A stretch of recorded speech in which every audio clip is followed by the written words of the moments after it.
Hello guys, welcome back to my channel. কেমন আছো তোমরা? আশা করছি ভালো আছো, সুস্থ আছো। তো আমিও খুব ভালো আছি আর সুস্থ আছি, কিন্তু মনটা প্রচণ্ড খারাপ।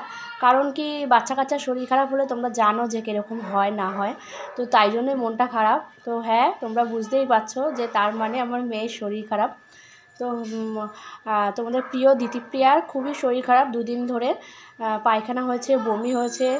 মানে কি বলবো, ছোটোবেলায় না 10 মাস বয়স, 10 মাস যখন ওর বয়স তখন ও হাসপাতালে ভর্তি ছিল এই পায়খানা বমি নিয়েই। মানে ডায়রিয়া টাইপের হয়েছিল, পায়খানা বমি নিয়ে ফুড পয়জন হয়ে গেছিলো তখনও। তো এখনও সেই জিনিসটাই হয়েছে। তো অত বাড়াবাড়ি হয়নি, ঠাকুরের ইচ্ছা যাতে অত বাড়াবাড়ি না হয়। তো তখন হাসপাতালে ভর্তি ছিল 10 মাস বয়সে, 6 দিন ভর্তি ছিল। তো তারপরেও ঠিকঠাকভাবে কমেনি, তারপর আস্তে আস্তে কমেছে। তো ডাক্তারবাবুরা বলেছিলেন যে টাইম লাগবে। তো যখনই ওর পটি বমি এইসব হয় না, মানে মাথা থেকে মানে কি বলবো, যেন আকাশটা কোথায় চলে যায় এরকম ব্যাপার। পায়ের তলা থেকে মনে মাটি সরে যায়। তো যাই হোক, ওইটাই মনে পড়ে যায় যে 10 মাস বয়সে কী হয়েছিল, কীভাবে আমি সময়টা কাটিয়েছিলাম, কীভাবে হাসপাতালে ভর্তি ছিলাম, শীতকাল। তোমাদের একদিন সেই জিনিসটা শেয়ার করব। তো যাই হোক, আর এখন মানে যখনই পটি টটি হয় এরকমই, তো তখনই সেই জিনিসটা মনে পড়ে যায় আর প্রচণ্ড পরিমাণে ভয় লাগে। মানে ভাবি যে সেই দিনটা যাতে আর না আসে কোনো দিনও। তো যাই হোক, দেখো ওকে দেখলে তোমরা বুঝতেই পারবে যে ওর শরীরটা প্রচণ্ড খারাপ। এই দেখো,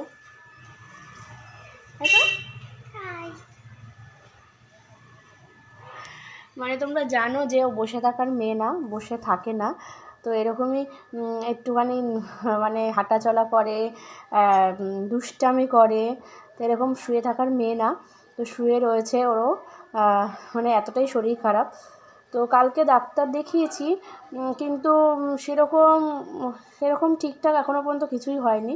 বরঞ্চ পটিটা আরও কালকে যেরকম হচ্ছিলো তার থেকে আরও বেশি হচ্ছে। তো যাই হোক, দেখি আজকে এই বেলাটা দেখে আবার ওই বেলা ডাক্তারখানায় নিয়ে যাব। তারপর দেখি ডাক্তার কি বলে না বলে।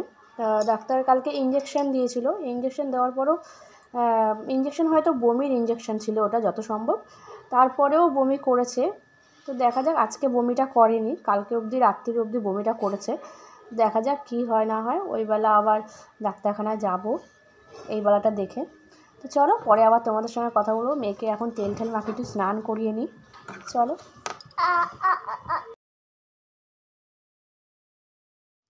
তো এইদিকে দেখো, আমি ঘর মুছছি এখন। তো আমার মেয়ে আমাকে ভিডিওটা করে দিচ্ছে, এই জন্য দেখো ক্যামেরাটা অনেকটাই নড়াচড়া করছে। তো যাই হোক, তোমাদের দাদাভাই কাজে রয়েছে, তা কী করবো, এরকম করে ক্যামেরা করতে লাগে। আমার মেয়ে মাঝে মাঝে আমাকে ধরে দেয়, মেয়েকে বলি যে বাবা ধরে দে একটু, তো ও একটু ধরে দেয়। বাচ্চা মানুষ তো একটু অসুবিধা হয়ে যায়, তোমরা একটু কষ্ট করে দেখে নিও, কিছু মনে করো না। তো ফ্রেন্ডস, এই দেখো আমার স্নান হয়ে গেছে। তো জামা কাপড় নিয়ে এখন যাচ্ছি ওপরে ছাদে মেলতে।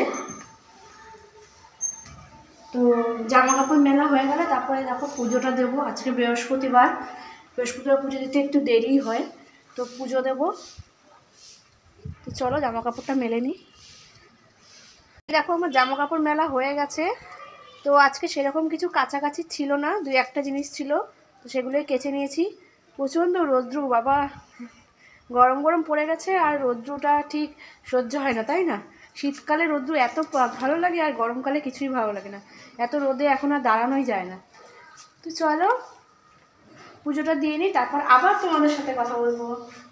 একটু লেট হবে আজকে পুজো দিতে, কারণ আজকে বৃহস্পতিবার। চলো পুজোটা দিয়ে নিই। তো বন্ধুরা, এই যে আমার পুজো দেওয়া হয়ে গেছে। তোমাদেরকে তো আগেও বললাম যে একা একা ভিডিও ধরে করতে লাগে, ফোন ধরে, তার জন্য কিছুই দেখাতে পারি না সেরকমভাবে। অনেক কষ্ট করেই ভিডিওটা করি শুধুমাত্র তোমাদের জন্য। একটা জিনিসের আওয়াজ হচ্ছে, তোমাদেরকে দেখাই।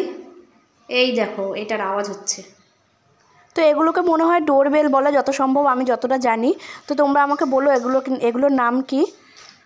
তো এটা আমি আমাদের বিয়ের আগে তোমার দাদাভাইকে গিফট করেছিলাম, তো সেটাই ঠাকুর ঘরে এখানে লাগানো হয়েছে।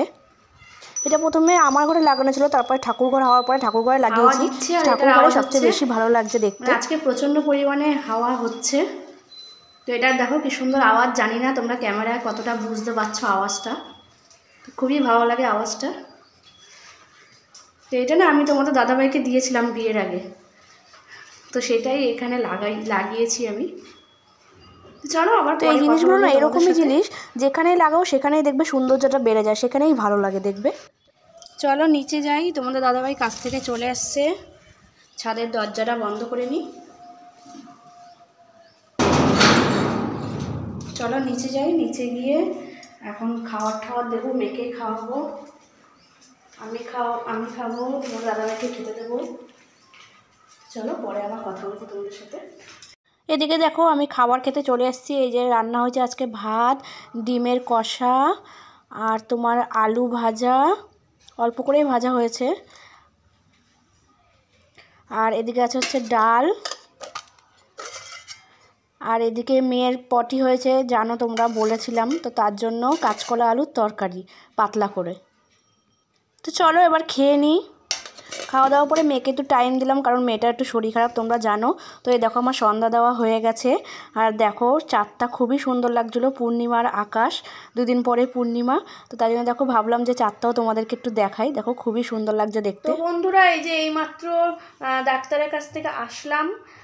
মেয়েকে যে ডাক্তার দেখিয়েছিলাম, বমিটা কমে গেছে, কিন্তু পটিটা এখনও পর্যন্ত কমেনি। আজকে আরও বাড়াবাড়ি, কালকে যেরকম পটি হচ্ছিলো তার থেকে বেশি জলের মতন পটি হচ্ছে আজকে। তো তার জন্য আবার ডাক্তারের কাছে রিপোর্ট দিতে গেছিলাম। তাও ডাক্তার আর একটা ওষুধ এক্সট্রা দিয়ে দিল, যে ওষুধ চলছিল সেই ওষুধই চলবে, এক্সট্রা আর একটা ওষুধ দিয়েছিল, পটির ওষুধ হয়তো এটা দিয়ে দিল, আর ওআরএস দিল। তো ওগুলো খাওয়াতে হবে। এবার দেখা যাক মেয়ে যাতে আমার সুস্থ হয়ে যায়। তোমরা ভগবানের কাছে প্রে করো যাতে আমার মেয়ে সুস্থ হয়ে যায়। আমি ওআরএস অনেক ভালো খাই। ওআরএস ও খেতে চায় না, এই ওআরএসটা তাও খেলো। যাই হোক, তো চলো ভিডিওটা আমি এখানেই শেষ করব, বেশি বড় করব না। তো ভিডিওটা আমার ভালো লেগে থাকলে তোমরা